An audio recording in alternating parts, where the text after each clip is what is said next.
அஸ்ஸலாமு அலைக்கும் வரஹ்மத்துல்லாஹி வபரகாத்துஹு.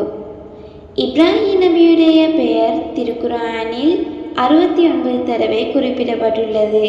இவருக்கு அல்லாஹ்வின் நண்பன் என்ற பட்டமும் நபிமார்களின் தந்தை என்ற சிறப்பு பட்டமும் உண்டு. இப்ராஹிம் நபியுடைய தந்தை சிலைகளை செதுக்கும் நபராக இருந்தார்.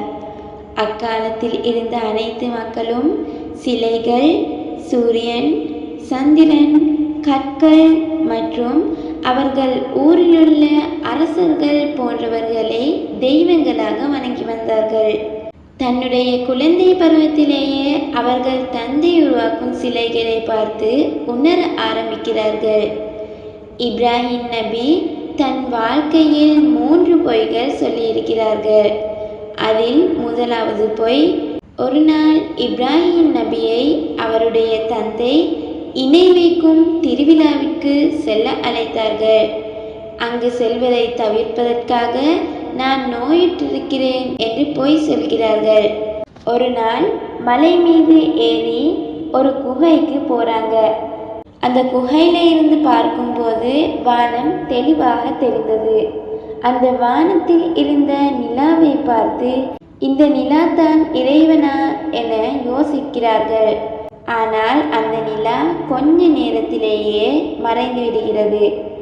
அதன் பின் நட்சத்திரங்களை பார்த்து இது இறைவனாக இருக்குமோ என நினைத்தார். ஆனால் அந்த நட்சத்திரங்களும் மறைந்து போய்விட்டது. அதற்கு பின் சூரியன் உதிக்கின்றது. சூரியன் இறைவனாக இருக்குமோ என இப்ராஹிம் நபி அவர்கள் எண்ணியது. ஆனால் அது மாலையானதும் மறைந்துவிட்டது.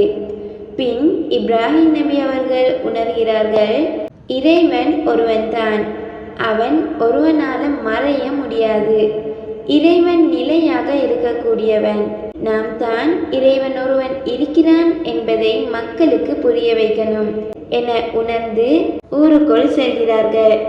முதலில் தந்தையிடம் சென்று, தந்தையே, இந்த சிலைகளை வணங்க வேண்டாம், அது வெறும் கற்கள் தான் என்று கூறினார். இதனை கேட்ட இப்ராஹிம் நபியுடைய தந்தைக்கு கோபம் வந்தது. பின்பு ஊர் மக்களிடம் சென்றும் உண்மையை சொன்னார்கள். சிலைகளை வணங்க வேண்டாம், இறைவன் ஒருவன் அல்லாஹ் மட்டும்தான் என்று சொல்லவும் ஊர் மக்கள் எல்லோரும் கடும் கோபம் அடைந்தனர். யாருமே இப்ராஹிம் நபியுடைய வார்த்தையை கேட்கவில்லை. இப்ராஹிம் நபி ஒரு திட்டம் தீட்டினாங்க.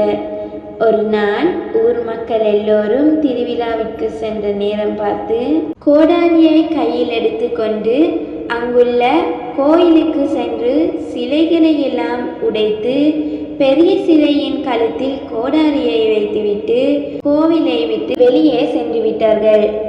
மக்கள் திரும்ப வந்து பார்த்தபோது சிலைகள் எல்லாம் துண்டு துண்டாக இருப்பதை கண்டு அதிர்ச்சி அடைந்தார்கள்.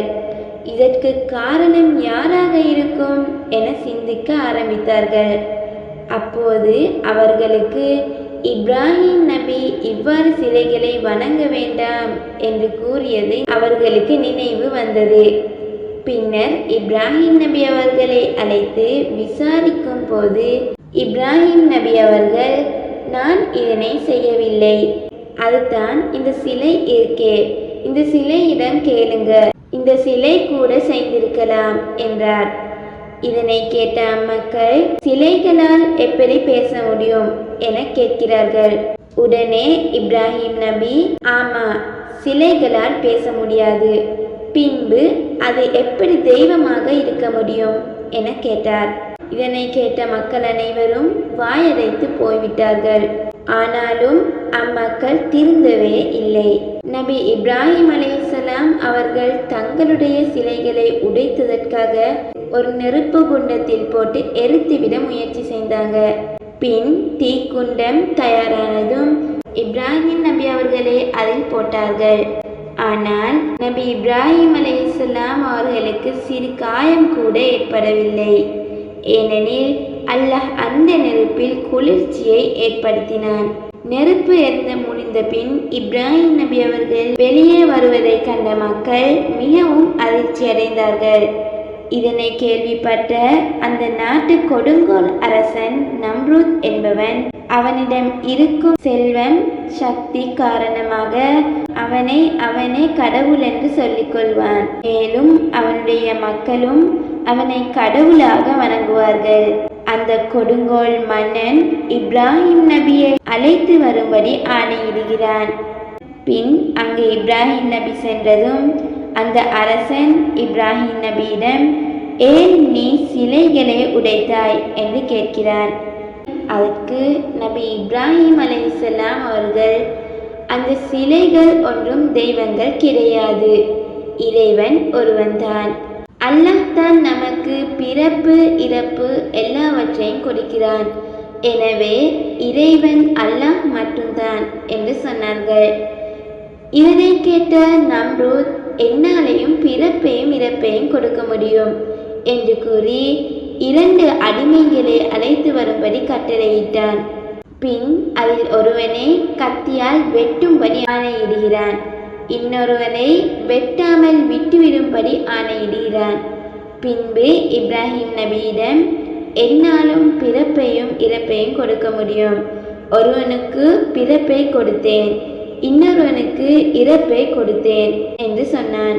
அதற்கு நபி இப்ராஹிம் அலைஹிஸ்ஸலாம் அவர்கள், சூரியன் மேற்கு பக்கத்தில் தான் உதிக்கும், உங்களால் கிழக்கு பக்கத்தில் உதிக்க வைக்க முடியுமா என்று நம்ரூதிடம் கேட்டார். இதனை கேட்ட நம்ரூத் வாயடைத்து போய்விட்டார். அதன் பின் இப்ராஹிம் நபி அவர்கள் மக்களை இஸ்லாத்தின் பக்கம் அழைப்பதற்கு தயாராகிவிட்டார்கள்.